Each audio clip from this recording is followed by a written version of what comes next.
All right, welcome back. So we're going to start with MovieQuotes. We're going to kind of do some back-end setup first before we kind of get to the iOS client. We'll get there eventually, but not for a little bit.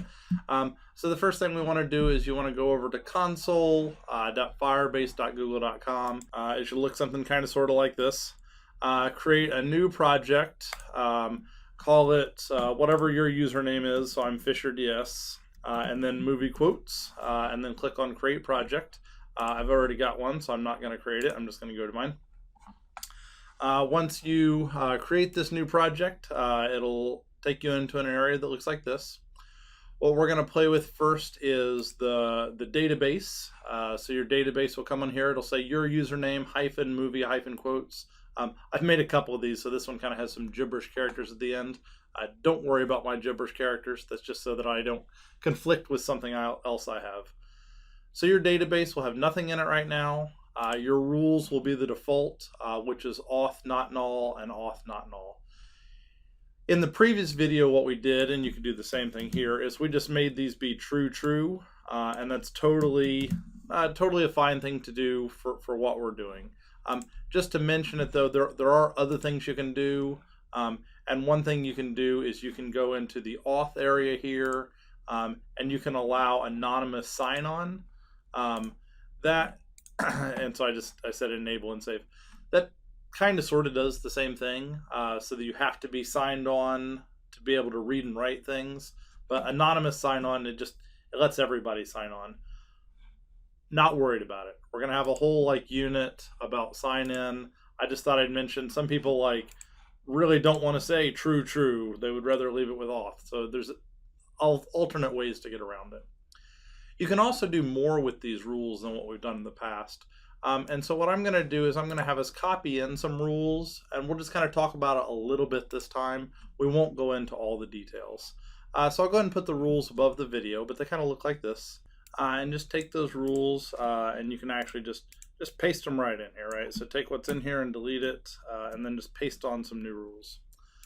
So what do these new rules say? First they say I've got some trailing spaces that I need to fix. No big deal on that. So they say that my rules are, if you're in my quotes area, I've got specific rules for you. My rule for reading is true. Everybody under the sun can read.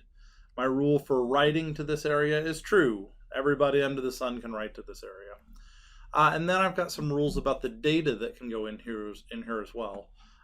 So I've got a variable that starts with the word $.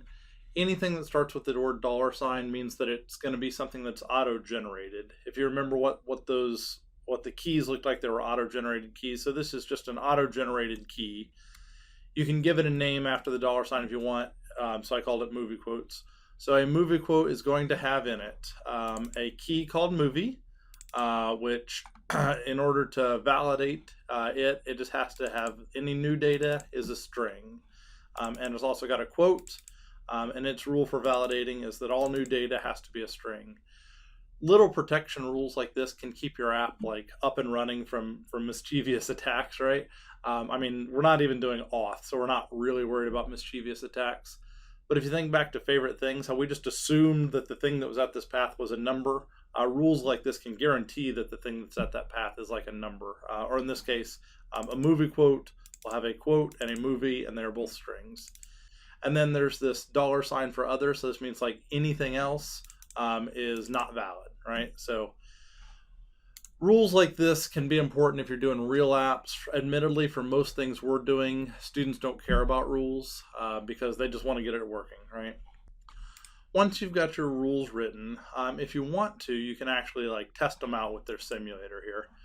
I don't find the simulator tremendously useful, but I'm just going to show it to you. So let's say you were trying to do a write, and so the places where you would do writes is you would be on the quotes path, and then you'd be some generated key, and you would be trying to write things there. Looks like I'd already tested it once. So if I tried to write movie with the string Bob, it would say that's fine. Quote with the string Bob, that would be fine. If I was going to say test with the string Bob, it really should bonk that, right? So you can see that it was non-specified key, and it bonked it. Likewise, if I tried to do movie and I tried to make it 42, so an integer, it would not allow that. No surprise if I made it a float. I clicked on run, it would not allow that either. So you can see rules, and the simulator doesn't actually write anything to your database. It just kind of lets you test it, right? So the rules are handy for authentication and keeping people out that aren't authenticated. It's also for making sure that your database follows the right structure, so you don't get any like bad data in your database. So there's the simulator if you ever want to use it. Let's go over and look at our data. So the simulator was just for testing. Now we're just going to write some data in. Interestingly enough, you can write data in that doesn't follow the rules, but that's because you're doing it in the forge and they just don't stop you. So what I like to do whenever I'm like planning something out is I like to make some fictitious data just so I can kind of like visualize it. And so in this case, you should do this too. What we're going to do is we're going to have a path called quotes. On the path called quotes, we're going to have many different movie quotes.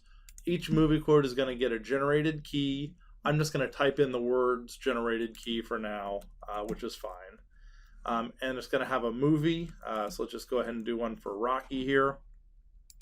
And then click on the plus here, and it's going to have a quote. It's just going to be, yo, Adrian. Cool. And so I can click add.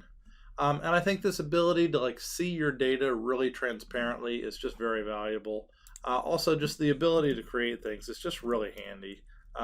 There's a lot of tools out there that do not give you the ability to just create fake data this easily, right? So let's just throw on another one here.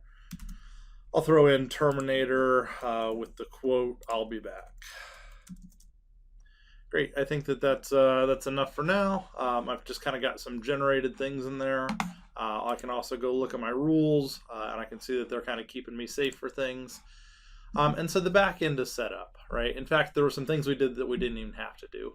So pretty easy to set up your back end, which is kind of cool.